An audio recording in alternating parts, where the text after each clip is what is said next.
Assalamualaikum. Hai anak-anak, hari ini kita akan mempelajari tentang interaksi makhluk hidup. Apa itu interaksi makhluk hidup? Interaksi makhluk hidup adalah hubungan antar makhluk hidup dengan lingkungannya. Tapi sebelumnya kita harus mengetahui komponen biotik dan komponen abiotik. Ayo kita cari komponen biotik dan komponen abiotik di lingkungan ini. Komponen biotiknya itu terdiri dari bebek, burung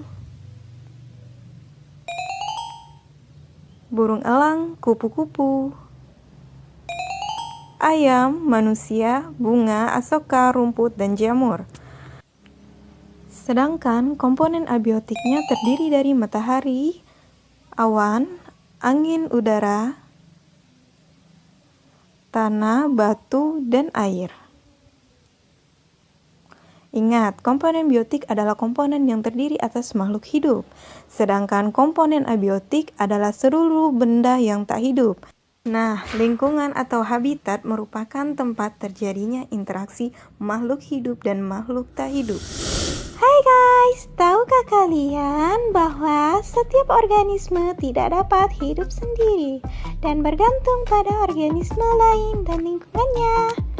Nah, saling ketergantungan ini membentuk suatu pola interaksi. Ayo kita amati ekosistem sawah untuk mengetahui pola interaksi yang ada. Ayo. Nah, ini adalah ekosistem sawah terdiri dari komponen biotik dan komponen abiotik lingkungan ini. Pola interaksi antar makhluk hidup dengan makhluk hidup lainnya bisa melalui peristiwa makan dan dimakan atau melalui bentuk hidup bersama. Melalui peristiwa makan dan dimakan bisa melalui rantai makanan, jaring-jaring makanan, dan piramida makanan. Sedangkan melalui bentuk hidup bersama itu melalui simbiosis. Rumput akan dimakan oleh belalang, belalang dimakan oleh kodok, kodok akan dimakan oleh ular, dan ular akan dimakan oleh elang, dan itu merupakan contoh dari rantai makanan. Yang dimaksud dengan rantai makanan adalah sebuah peristiwa makan dan dimakan antar makhluk hidup dengan urutan tertentu. Rumput berperan sebagai produsen yang merupakan tingkat trofik pertama. Produsen adalah organisme yang bisa membuat makanannya sendiri atau yang disebut dengan autotrof. Dan kemudian ada belalang yang berperan sebagai konsumen satu atau primer yang berkedudukan di tingkat tropik kedua. Dan konsumen satu ini ditempati oleh hewan herbivora atau hewan pemakan tumbuhan. Sedangkan kodok berperan sebagai konsumen tingkat 2 yang berperan di tingkat tropik ketiga. Dan konsumen tingkat 2 ini biasanya ditempati oleh hewan karnivora atau hewan pemakan daging. Kemudian ada ular yang berperan sebagai konsumen tingkat 3, berposisi di tingkat tropik ketiga. Konsumen tingkat 3 biasanya ditempati oleh hewan karnivora atau pemakan daging juga. Kemudian ada elang yang berperan sebagai konsumen tingkat 4 atau tingkat tropik keempat. Dan konsumen tingkat 4 ini biasanya ditempati oleh hewan omnivora atau hewan pemakan segalanya. Dan jika elang mati, maka bangkainya akan dimakan oleh organisme lain dan diuraikan oleh bakteri atau jamur yang merupakan dekomposer. Panah-panah yang ada di gambar itu menunjukkan rantai makanan dan berdasarkan warna kategorinya itu menunjukkan ada 3 jenis rantai makanan pada ekosistem tersebut. Dan kumpulan dari rantai-rantai makanan tersebut akan membentuk yang namanya jaring-jaring makanan.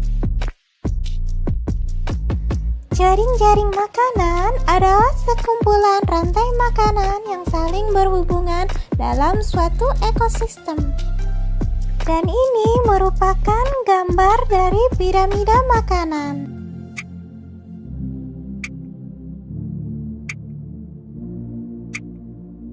Piramida makanan adalah gambaran interaksi antar organisme atau komponen biotik dalam ekosistem yang tidak hanya sekedar aktivitas makan dan dimakan, melainkan hubungan antar tingkat tropiknya. Hubungan yang terbentuk antar suatu organisme berbentuk piramida atau kerucut. Simbiosis merupakan bentuk hidup bersama antara dua individu yang berbeda jenis. Simbiosis terdiri dari 3 jenis, yaitu simbiosis mutualisme, simbiosis komensalisme, dan simbiosis parasitisme. Simbiosis mutualisme adalah hubungan dua jenis organisme yang saling memberi keuntungan. Simbiosis komensalisme adalah hubungan dua jenis yang pihak satunya diuntungkan, sedangkan pihak lain tidak dirugikan. Dan simbiosis parasitisme adalah hubungan dua jenis organisme yang pihak satunya diuntungkan dan pihak lainnya dirugikan. Ketiga gambar ini merupakan contoh dari jenis-jenis simbiosis tadi. Yang pertama ada simbiosis mutualisme, contohnya kupu-kupu dan bunga. Kupu-kupu mendapatkan keuntungan berupa memakan sari makanan dari bunga, sedangkan bunga dibantu kupu-kupu dalam menyebarkan serbuk sari ke bunga lain. Contoh dari simbiosis komensalisme itu pohon mangga dengan anggrek. Pohon mangga tidak mendapatkan keuntungan dan kerugian dari anggrek, sedangkan anggrek mendapatkan keuntungan berupa mendapatkan cahaya matahari, air, dan senyawa lainnya untuk berfotosintesis karena menempel pada pohon mangga. Contoh dari simbiosis parasitisme adalah kutu dengan sapi. Kutu mendapatkan keuntungan berupa makanan dan tempat tinggal pada sapi, sedangkan sapi mengalami kerugian berupa rasa gatal karena kutu. Nah, tepat sekali nak, pintar. Sama seperti hewan dan tumbuhan, manusia juga berinteraksi dengan lingkungan, makhluk hidup, dan makhluk tak hidup. Interaksi tersebut mempengaruhi ekosistem. Ulah manusia yang merusak lingkungan dan memanfaatkan alam secara tidak baik akan menurunkan kualitas lingkungan dan berdampak negatif pada keseimbangan ekosistem. Ayo berpikir kritis. Semangat mengerjakan dan semoga bermanfaat.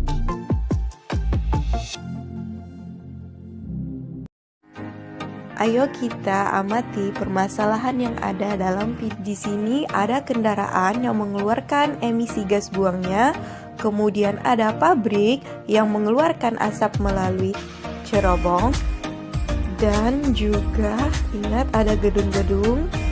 Kemudian ada tayangan mengenai gunung berapi. Nah, pada kasus tersebut kita lihat asap yang dikeluarkan dari cerobong ternyata mengandung karbon monoksida.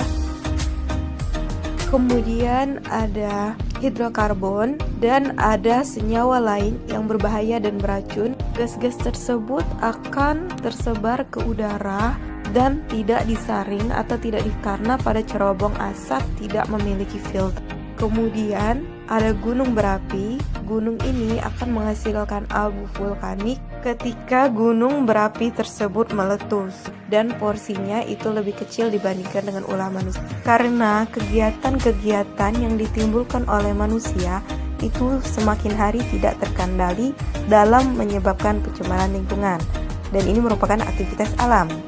Sekarang ayo kita amati dua gambar berikut ini. Yang pertama adalah gambar pembakaran hutan yang tentunya akan menghasilkan karbon dioksida yang merupakan aktivitas alam. Kemudian ada peternakan sapi yang mengeluarkan kotoran. Kotoran sapi tersebut menghasilkan gas metana.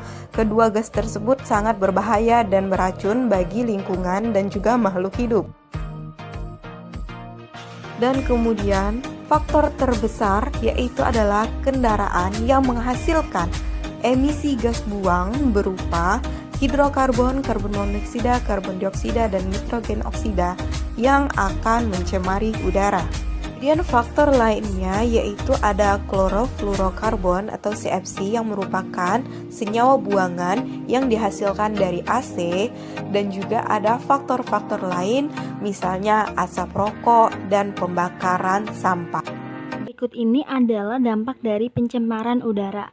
Selanjutnya, cara mencegah atau mengatasi pencemaran udara. Yang pertama, mengurangi penggunaan kendaraan, menanam pohon, menghemat energi listrik, mengurangi makan daging-dagingan, mengurangi pembakaran sampah, dan jangan merokok.